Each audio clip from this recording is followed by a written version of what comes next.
Hey, everybody, and welcome back to another edition of the Bulletproof Dental Practice podcast. I'm here with my co-host, Dr. Peter Boulden, and Monsieur Perrin DesPortes. I'm really excited about this one, the founder's dilemma, and love what you spoke about it, Perrin. So I'm excited to hear this one. So what is the founder's dilemma, Perrin? Yeah, so,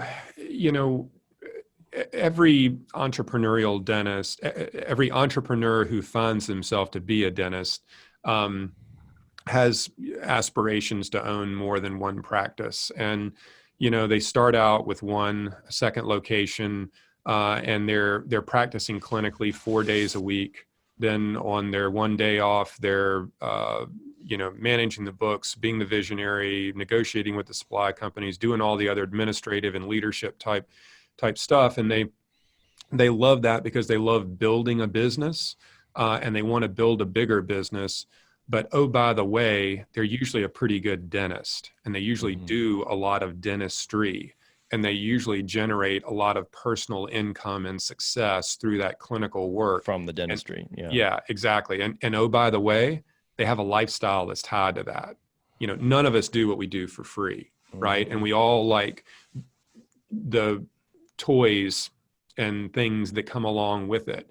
Yeah, your lifestyle follows you up all the way, right? And that's why dentists can't retire, by the way. We make a lot of money as a group, but most of us can't retire at 65. It's just, even if you make more money. Yeah, I mean, it's spending habits are what they are. And there's the financial planning component of it. That's a completely different discussion. But when you're the founder dentist, and you're wanting to transition out of a clinical role, and you generate a healthy amount of personal income derived through doing dentistry, you're usually the largest economic engine in the business. Let's just call it what it is.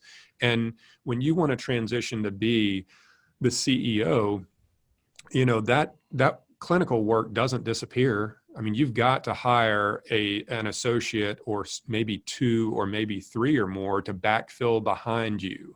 And when you do that, they're not going to work for free.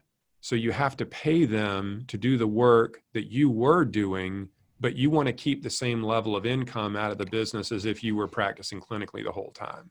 So how do the economics work on that? And that's the founder's dilemma. It's like, how do I work myself out of the chair?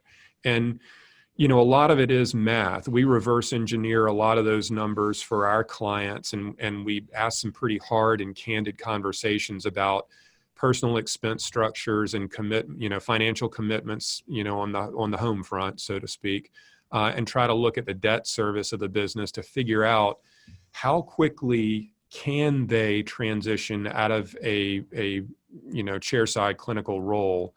And is it something that maybe they can drop 1 day of clinical dentistry a week per quarter over the course of a year and phase out of 4 days a week of full time? Or might it take longer than that? And some of that is based around the financial performance of the business as well. So, you can get paid out of a business essentially three ways, right? There's the clinical compensation, or like an incentive compensation piece that's derived from client services, customer services, patient services. That's the first way. The second way is from a salary standpoint, an administrative role, be it CEO or bookkeeper or anything else. You get paid a salary to do that. And then the third way is through distributions and ownership. So the idea is essentially that if you're going to work yourself out of a job, clinically speaking, what type of an impact do you, as the CEO now, need to make on the top line of the business to generate the waterfall of distributions that come out the bottom end that can replace the clinical income that you walked away from?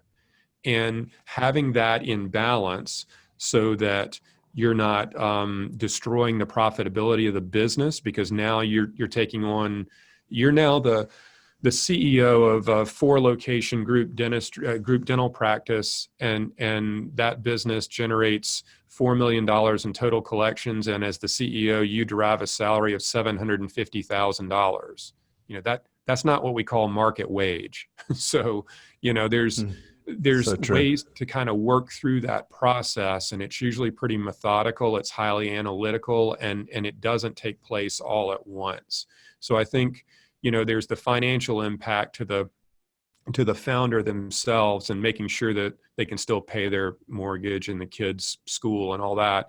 But then the other piece is, okay, you're working yourself out of a chair. You used to manage the business one day a week, and that's what it required. Mm-hmm. Now it's a bigger group. Now there's more debt. Now it's much more dynamic in terms of turnover. What do you focus on as the CEO? What are your areas of where you can make an impact in the business? What should you be doing from a leadership context? And what should you be delegating? And also add one thing to that, Perrin. What do you like doing? Because there's so much dialogue of people saying, dentist, you need to be CEO. There's people that just like doing clinical, and that's cool too. And I just imagine the young dentist listening to this, because people I'm sure think about TUSK Partners like, okay, when I have an exit, when I have a bigger practice, that's when I'm going to call you guys. Imagine the value of you sitting down with a brand new dentist and saying, hey, what lights you up? Because I heard you say something, and I love the way you speak. You said, for the entrepreneur who finds himself a dentist. I caught that. So he was an entrepreneur. He just, his dad's like, oh, be a doctor. And everybody's like, be a doctor. And then all of a sudden you're an entrepreneur, but you're also competitive. So you graduate top of your class. And then you're like, okay, I don't know shit about dentistry. I got to learn this stuff. And you're competitive and you want to take on your FACD and your COSME AACD and you want to go to Panky and all of a sudden you're realizing like, okay, I'm really an entrepreneur. What am I doing here? My time, there's not a linear exchange for what I'm really good at. And you're feeling bad at a certain level because you're like, I really want to expand and grow. And dentistry is just not serving me anymore. Whereas and I think there's like there's a very interesting sweet spot. The founder's dilemma is less of a dilemma when you're not clinically exceptional, when you're not being very good at your clinical production. So a young guy come out of school, he doesn't really spend too much time on his clinical craft. He's making, 50, 80 grand a year in his clinical craft, but he realizes he can buy a friend's practice and his friend's like, help me with the marketing. And he never develops clinical proficiency, but he develops entrepreneurial efficiency. And the jumping off point doesn't hurt him as much. Pete and I know a lot of entrepreneurial dentists, and the one commonality that we seem to see over and over again is they never became really good at dentistry. So the dilemma to make the money up doesn't hurt as much. Pete, you're an aberration to that. Pete is an aberration to that. Pete was a highly clinically exceptional dentist, all the right credentials, all the great accolades. And he was really good at his craft and jumped off at the highest possible level, producing like 1.15, 1.7 you were doing? Yeah. It was crazy. It's a very aberrant way to go. So he's the entrepreneur that found himself a super, super successful dentist. And for me, on a personal level, doing the business stuff is not my fun spot. I do it, but you put me in front of a bunch of patients because I've crafted exactly what I like to do in dentistry. I'm super happy. So it's just a funny dynamic that why, right? What lights you up? But right? Imagine getting a guy like Perrin for the brand new graduating dentist. The guy that's not even out of school yet. Say, hey, Perrin, what do you charge for the day? Well, you don't really have a practice yet, but yeah, I'll do this. It would be freaking phenomenal value to have that roadmap. Mm-hmm. It is, well, thank you for your compliments, but I think it is important to understand. I mean, I work with a business coach at a personal level, and they talk about the same concept that you're talking about, and it's called unique ability. So it's, the things that the superpower. Yeah. It's your flow state, which puts you in flow. You got the things that you're not good at and that provide no satisfaction. And those are the easy ones to give up. And then, the things that you can't make any impact or value to the organization, that's pretty easy on. But there are a lot of things that we're good at that we derive no fulfillment from. Yeah.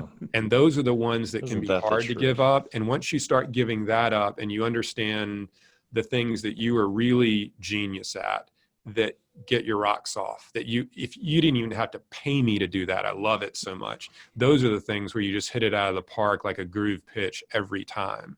And knowing what really motivates you from that standpoint. Hey, if you're the founder of a group and you take on the personal guarantee and the debt burden to do it, and you want to be a full-time practicing dentist and you want somebody else to be the CEO or the COO, something like that. No problem at all, but know what you're good at and really know what you want to do and then build a business around that. I think so many people too want to grow. Like, yeah, I want all that. I want to grow this. And I'm like, are you willing to take a pay cut? And they're like, well, what do you mean? Yeah.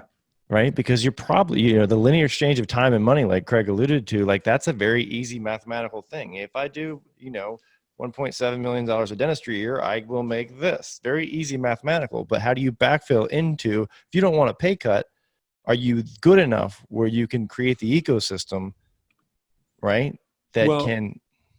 Yeah, I didn't mean to cut you off, but I mean, it does transition into one of those questions that we talked about, when we were chatting before the show started recording, and that is that we ask clients quite often, what are you trying to build and why? Because what we see is that there are a lot of people that, I don't know, I mean, they go in with false pretenses or irrational expectations. And some of that is exactly what you just said, Peter. It's that, they have income expectations, but they want to build a group that they want to sell for a high dollar, and income and wealth are competing interests when you're building a group, so now it's really one of those scenarios where it's okay to have a couple of locations and derive a lot of personal income out of it, but if you really want to build generational changing wealth, you've got to reinvest every dime back in the business 100%. As a growth engine to tee it up for exit. And I think there are too many people that don't understand that income and wealth are competing interests, and to really do it right, you got to kind of pick one or the other. It's true. And I think that there's so many voices in dentistry that tell you exactly what you're supposed to do. Carte blanche. So when you say, what do you want to create and why, it is the most profound thing. And I wrote in the personal chat that we have going on here, success without fulfillment is the ultimate failure. So if you get exactly what you thought you wanted and you realize it brings you no fulfillment, that sucks. That is a dark, dark place. Yeah, because I mean that's the reason why a lot of actors are super effed up, because they're working 5 jobs and they or a lot of dentists are really unhappy being dentists. They're super unhappy because they went to a seminar along the way that said you need to have 17 practices, or you need to do this, or why are we teaching dentists what they need to do, and rather than asking what they want to do? The dental field is so broad, and every practice, even if you're in the same type of practice, is a snowflake, and it can express exactly what you want. So the why is such a painful question for people to ponder, but they don't ponder it. We always say, Perrin, Greg and I always say that people, it's a copy and paste narrative of what they think they should do. And it wasn't theirs, that wasn't generated, but someone else said it, or they heard it in the seminar and it sounded really good. And until, and sometimes we go down, we're almost like you burn the boats going down that path when it wasn't really your true mission. If you just there's also shame, Peter. There's shame. I've been in big group practice summits, and they're like, these people are like, oh, Johnny has 5, and like, how many do you have, Craig? And I'm like, 1. I'm like, oh, and they kind of walk away, and someone will tag them like, oh, but it's 13,000 square feet. It's all 5 of yours put together. Yeah, or so there's shame in like, oh, you still do clinical, or the guy who's working on the practice when he's not working in the chair, there's shame that way, saying, oh, you don't work anymore. Yeah, no, I don't see patients. Oh, you're not a wet finger dentist anymore. Oh, you don't work. You're not working anymore. No, dude, it's actually easier for me personally. The days I'm working in the practice are more difficult than working with patients. Well, I think there's such a proliferation of all these group practice summits and conferences and seminars and everything else. And the, pervasive kind of mentality is, come on in, the water's warm, everybody's having a great time, you can do it too, and then you get the dentist that's mid-career that has a successful practice, probably paid off most of their debt, and they're bored.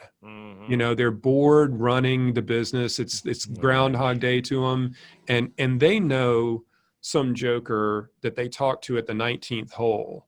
And that guy is bragging about selling their business. His exit. I sold for a 97 times multiple. Yeah, and all this other crap. And the bored dentist that's mid-career looks at him and says, that guy's not that bright. If he can do And it, if he yeah. can do it, I can do it too. So, boredom is not a growth strategy. And I think that this may sound antithetical, but because what we do is group practice, but when people come and spend a day with us, our first order of business is to talk them out of building a group, and I can tell you that I do too when I talk to people we've had in to spend a day with us and see us on a service we call a full day deep dive, which is like an educational day. And I think you guys might be looking at a day potentially toward the end of the summer. But, I think there are too many people that think this is easy. Right. And it's not. And there are a lot of people who've built a mess that they're working for the bank. Essentially, they're not making any money. They're paying off their loans. They're barely treading water. And if they could figure out a way to unwind it and go back to the one practice they had that they loved doing, that they made a lot of money at, and they had a high level of patient fulfillment, they'd gladly do it. Yep. I mean, I'm pretty open with people about, look, my first order of business is to talk you out of this. And if I can't talk you out of it, then I'll tell you what you need to do. Well, you're doing them a service. Perrin, you're doing people a service rather than not disservice. You're doing them a service because everybody's stuck in the tyranny of how. Hey, Perrin, what are the 5 steps to building 10 locations? And if you successfully talk them out of it within 5 minutes, they don't have the grit to conquer the how and all the what that's going to come up. They don't have the why. So if someone says, I don't care what it is, I don't care if I have to eat ramen for 5 years, it's my vision to do this, then it's the raison d'etre, it's the reason why they are here, and they can conquer any upset because it's going to be they have to run the gauntlet. But if you can talk them out in 5 minutes or 10 minutes, you've just done them a huge service. Because the tyranny of how, you have to have a big enough why. And if you have a big enough why, you'll get freaking resourceful enough to conquer anything. Yeah. Yeah. I mean, those that we can talk out of it, they're never going to become a TUSK client, but I feel like we've saved them a lot of heartache and probably there'll be a future unhappy TUSK client if they do sign up. Yeah. If you don't vet that out and they're like, okay, we'll help you build it, they're going to be mad at you in the end. Yeah. Oh, I went to TUSK and I got the 7 practices, but I was working 130 hours a week. And those guys, so you're doing everybody a service by really, challenging them. And that speaks volumes for your company too, by the way. I think that's really cool when you can look people saying, hey, take my money. And you say, not so fast. I think that's pretty awesome. Yeah, it's awesome.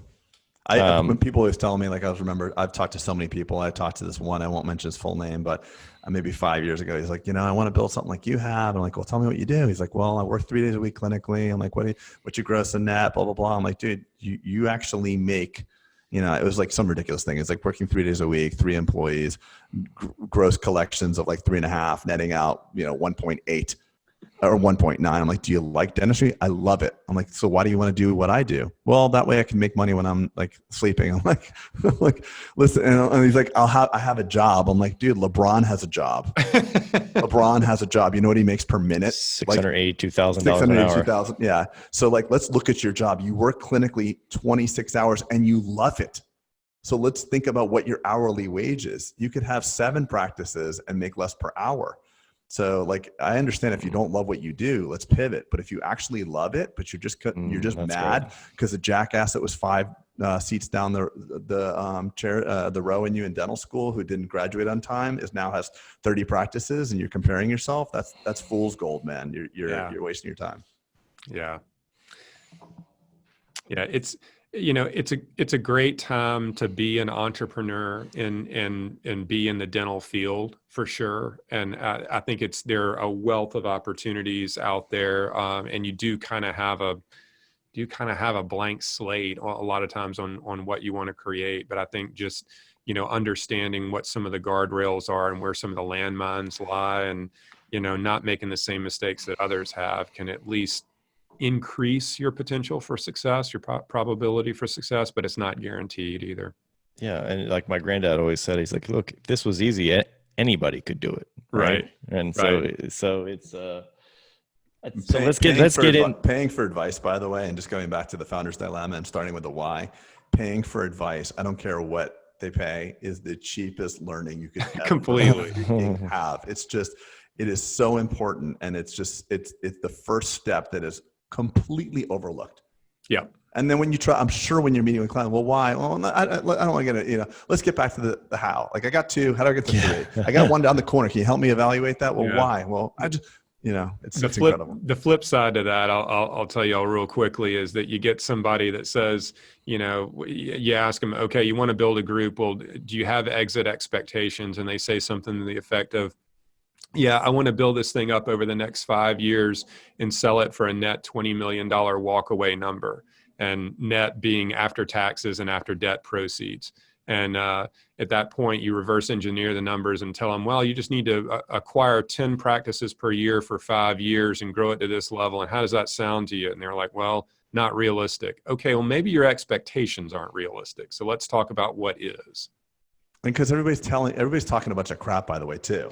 So people will say, yeah, I got a 90 multiple and I started from nothing. I mean, there's guys that I know of that have not been in business. They're brand new dentists. They've been out for 2 years and they're actually doing webinars of how to create a $5 million practice within the first 5 years. I'm like, you haven't been out 5 years. Like why don't you do a webinar, how to create a $10 million practice in 5 years when you've only been in a school for 2 years? That's a good webinar title. That's an amazing title. And then, we've resolved the founder's dilemma and that transition from artist to entrepreneur, or finding out your true colors. What's the next chokehold? What's the next thing that'll rope you out, knock you out? Yeah. So, I mean, I think we mentioned a little bit before about what we call the debt funding wall. And I mean, I think the scenario to that is that, one, people just don't communicate their intentions clearly with the bank when they're going to borrow money, because banks underwrite, you borrowing money to buy a practice that you're going to work in full time. They underwrite that risk differently than you borrowing a lot of money to buy multiple businesses that you're going to oversee. And I think that's the first thing about hitting the debt funding wall, because what we refer to them as retail lenders, because they're the banks that are prolific in dentistry, and they do a great job because it's dirt cheap cost of funds. It's 3.25% over 10 years or something like that. I mean, if you're just going to own one practice or maybe 2, and you're going to own and operate those practices and probably work in them, then dirt cheap cost of funds is all you want. But if you're going to build a group that's 5 to 10 to 20 locations, and you're going to do it with debt funds, which you should for as long as you can, what you're really looking for is a committed source of capital that will agree to fund your vision, agree to fund your business plan. And now, Perrin, would that be one bank, or should you agree? Okay, so one bank that you're kind of being very transparent with, showing your goal, and you're saying you should fund personally as long as you can. So yes and yes. Okay. Yes, it's ideally it's one bank, one lending institution that says, Pete, Dr. Boulden, we love your vision, we love your business. We're going to be in business with you for the next handful of years to allow you to fulfill that, as long as you continue to operate the business within the following leverage and liquidity ratios and reporting compliance requirements. And now, when they put that to you in a term sheet, you know how the game is played. So you know that they have committed $2 to $3 million worth of growth capital that will allow you to go out and acquire more businesses and close pretty quickly, as long as the core business is below a certain threshold of like a funded debt to EBITDA ratio, or as long as you've got 1 month's worth of operating cash reserves and liquidity, and these are things that, when you understand the parameters of how the game is played on the banking side, you can bank with one institution, it makes things a hell of a lot easier. I have to say, Perrin, too, that finding the right bank and finding the right banking relationship is is a huge either advantage or impediment to the growth of your organization. I mean, I've been lucky enough to find people that, I have my banker's cell phone, and honest, in the beginning, that's gotten that way because as I've grown, a bank is more eager to jump on a fast moving bus than they are like, I don't know about you in the beginning, kid, and as we've seen, as Craig and I would always comment, like, banks are tripping over themselves now in our life cycle of where we are in a business. But in the beginning, it was a little harder. But finding that relationship is key. And I guess that's my point. Anyone listening is if you don't have a great relationship with the bank, like find one that you can, because it will be the biggest gas on the fire for you in your career as you're trying to expand. Well, and also look at what we learned through the PPP process, not to go there, but you had these big banks, retail banks that you were just, you felt really good about the big bank and all the branches you had, but then the system crashed and burned for PPP. Right. Like, so there was a commonality in the execution of the PPP with the people that had more private relationships. Amen to that. That's so good point, Craig. Let me differentiate or build upon something that Pete said, which is the relationship piece. And I want to dig on this for a second, okay? Please. Because relationships in life are important and they're based on trust. That being said, typically the bankers that you have relationships with are not the ones to make lending approval. Right. The underwriters, right? So it's important to have a relationship with a bank, but it's important that relationship equally be with a credit officer and not a relationship expert at the bank. And the reason for that is because the credit officer is the one who looks at your portfolio and gives it the thumb up or the thumbs down. And if you are in growth mode and you don't know who that person is who's approving future funding for you, you're at a disadvantage. Interesting. And so this is another reason that when we talk about growth capital, it's more than just the amount of debt that you are responsible for with lending institution A. That's important from a risk standpoint, yours and theirs, concentration risk. But more important, the access to committed funds in the future for you to execute your strategy is the flexibility that you have to have if you're going to grow a business. So when we talk about relationships, yes, they are important, but 9 times out of 10, if you're going to build a group, you're probably going to outgrow local relationships with people that you may have started with. And that's just banking. Okay. There's the correct lender for the correct business at the correct point in time. And I think that's something we just need to be mindful of as we talk about the differences in terms of debt needs, at least between a 2 or 3 location group practice and a 10 location DSO. That's a great differentiator. Peter, yes. Pete has a different situation because Pete was not using a lot of banking funds. So he had a lot of assets and a bank could sweep in and give him liquidity because he had built so much, so you had it, but it's hard when you start off with the banking relationship. Totally Perrin said you got to communicate to the bank what your vision is. People, they don't fail to communicate. They don't know what their plan is. So they meet a bank like, yeah, I want to buy a practice. Okay, great. And then they don't ever communicate. Yeah, I actually want to go to 28 practices. Mm-hmm. So they run the bit, they never communicate, so that they use bank number 1, 2, 3, 4, 5 subordinated to each other. And then you have to unwind that system, if I'm understanding you correctly, and then move to something else. They don't bother to fill the bank in that my plan was to always buy 25 practices. Well, the thing that makes it even worse potentially is that whoever is your primary lender, the first lender you worked with to start this whole venture, there's probably a covenant somewhere in those documents that says the borrower cannot take on subordinated debt without existing bank approval. And I gather to say that 90% of the people that are building groups don't know that. Mm-hmm.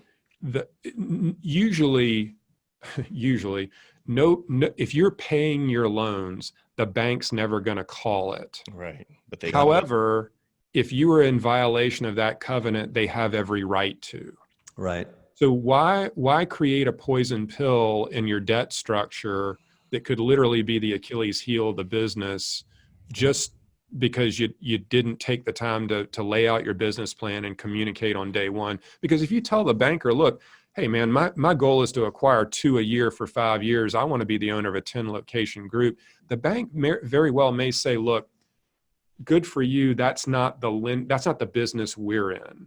Right. And they don't bait and switch you. They will do the right thing that coincides with your vision. It's just we fail to communicate. The subordination clause is not a bait and switch. It's just they misunderstood your vision, or that you never bothered to tell them your vision. Yeah. So their leverage and their collateral is that existing business, and they get worried that you're on to any dentist, like Greg in our summits, and like every dentist out there feels that capital is the biggest impediment to their growth. It's actually vision, I think. Well, I understand, but I said think. The operative word was think. Yeah. So, but the vision rests with them. The funding rests with somebody else. So, right. I mean, you can kind of pass the buck. So, I mean, here's what I'll tell you. True. That's so true. If you're looking at borrowing money, I mean, you mentioned Pete's got a lot of assets. So if you're gonna borrow money for 1 or 2, that's an asset-based lender. They want to know your 401k, the value of your house, how many cars you got, all that kind of stuff. Because if they got to go get something and make cash out of it because you defaulted on the loan, that's what they want to know. A cash flow lender is a growth capital lender that underwrites the opportunity differently than an asset-based lender. So these are banks, they're senior lenders, but they operate differently. And your borrower, typical dentist, through no fault of their own, has been conditioned to say, I want the lowest cost of funds, and I'm making my decision based on rate. What's your rate? Well, an interest rate, I got news for you guys, an interest rate is different from an annual percentage rate. But you ask that question to somebody and it's like, the eyes glaze over and they're like, APR, I got a credit card. Is that what you mean on annual percentage rate?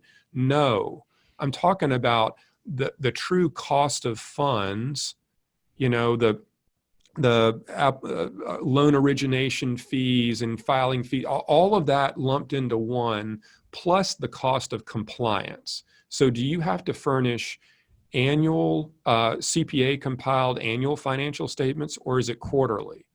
Is it audited? Is it compiled? What is it? Because all of that's a different cost of borrowing. So now you've got all these ancillary costs that nobody thinks about, and all they're focused on is, hey, you know what? I got 3.5 for 10 years, man. I got 3.5. The SBA is a big one of that too. Like, using like the 504, is it the 504 loan or 501 or I don't even know, but there's a couple SBA loans that like you look at the rate and AP, annual percentage yield, and it's just massive. The fees are massive. So you could feel really good about your 3.5 and wind up being at 5.7 APY. You have all these origination and, Yeah. I mean, when we talk about, Pete, your story, it's like money's really easy to get when you actually don't need it. So that's where you fit into that category where some guy's like, oh, dude, you got a lot of equity here. Let me give you some stupid low interest rate and give you liquidity because you actually didn't need it. If you were like, I want to build these 7 practices or 9 practices, let me get some financing, you would not have been treated so well. So your relationship is all rosy because you didn't need it. Every bank would be tripping over there. Right. And that's what I was saying. It's gotten better all along the way. Right. Because you're rich. That's not true. No, but it's just great when money, it's amazing how money gets money. Like I have a friend who just exited a business for double-digit millions. He can borrow at like 0.2%, whatever the hell he wants.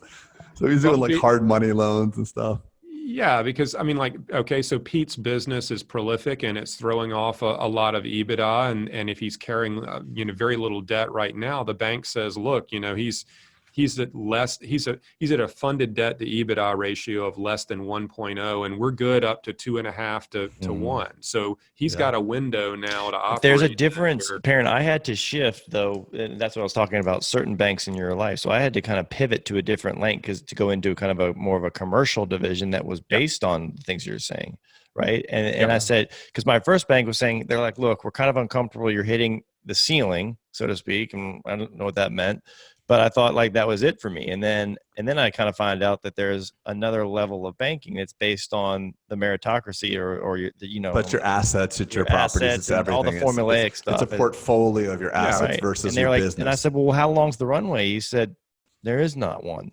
And I said, holy shit, where do I sign up? You're my new bank. Yeah, but they can wrap all your assets under one. It's a holistic approach. It's very cool.